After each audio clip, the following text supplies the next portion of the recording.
Effectivement, Fanny Wegscheider nous a rejoint pour les images les plus fortes de ce sinistre qui a donc débuté aux alentours de 17h hier en forêt de Fontainebleau, du jamais vu dans ce massif forestier depuis un siècle. Fanny, incendie d'une ampleur exceptionnelle. Oui, dans la région parisienne, on n'a jamais vu ça. Vous voyez, on est à 60 km au sud de Paris, à peine, dans cette forêt de Fontainebleau.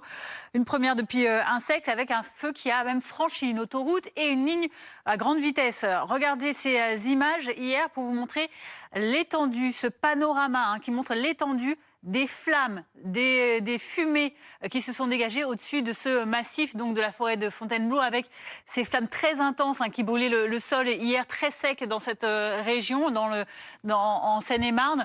Ça a continué également toute la nuit, vous le voyez encore. On est ici sur la commune du Vaudoué, l'une des 3 communes particulièrement touchées. Donc toute la nuit, les flammes ont continué de ravager la végétation, avec l'intervention de centaines de pompiers pendant la nuit encore, qui ont essayé de prendre soin des habitants, de donner l'alerte, aussi évidemment de gérer ce feu au maximum. Vous voyez encore ces images de nuit. Ce sont 800 hectares qui ont été parcourus. En tout cas, c'est le chiffrage hier à minuit. On attend une réactualisation évidemment.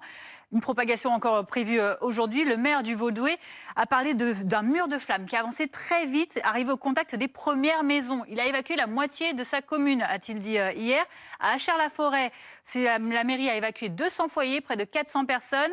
À Noisy-sur-l'École également, il y a eu des évacuations. Tous les habitants, en tout cas de ces 3 communes, ont pu être protégés par les 400 pompiers mobilisés hier soir. Et à situation exceptionnelle, moyen exceptionnel, naturellement. Oui, c'est ce qu'a dit en effet Maud Brejon hier, la porte-parole, pour expliquer qu'aujourd'hui, des moyens sont encore plus engagés, de manière encore plus conséquente. Vous voyez le préfet de Seine-et-Marne qui a averti du déploiement de ces 2 Canadair aujourd'hui.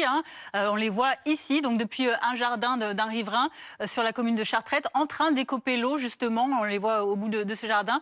Des opérations qui ont été signalées donc, par alerte de la préfecture et qui ont pour but donc, de transporter l'eau dans ces engins amphibies qu'on a vu également un peu plus tôt dans le ciel. Donc ce sont des avions un peu rapides qui récupèrent l'eau comme ça au bord des fleuves pour ensuite la disperser, et qui sont aussi en appui d'autres engins. On va les voir. Ce sont cette fois-ci les bombardiers d'eau, les Dash, donc des avions beaucoup plus gros cette fois-ci, qui ne sont pas amphibies, donc ils sont chargés d'eau.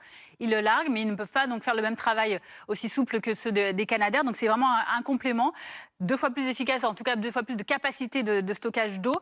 Le tout donc en appui. On l'a entendu dans les mots tout à l'heure de Laurent Nunez, de 3 hélicoptères également bombardiers d'eau mobilisés aujourd'hui, et évidemment de ces pompiers au sol, qui sont donc aujourd'hui, qui étaient 400, qui seraient aujourd'hui 500 avec les renforts qui sont annoncés. Laurent Nunez qui parle également de 100 gendarmes mobilisés, cette fois-ci plus du côté de l'enquête. Merci Fanny, on réécoutera le ministre de l'Intérieur qui est donc sur zone, comme on dit, qui est actuellement en pleine forêt de Fontainebleau, qui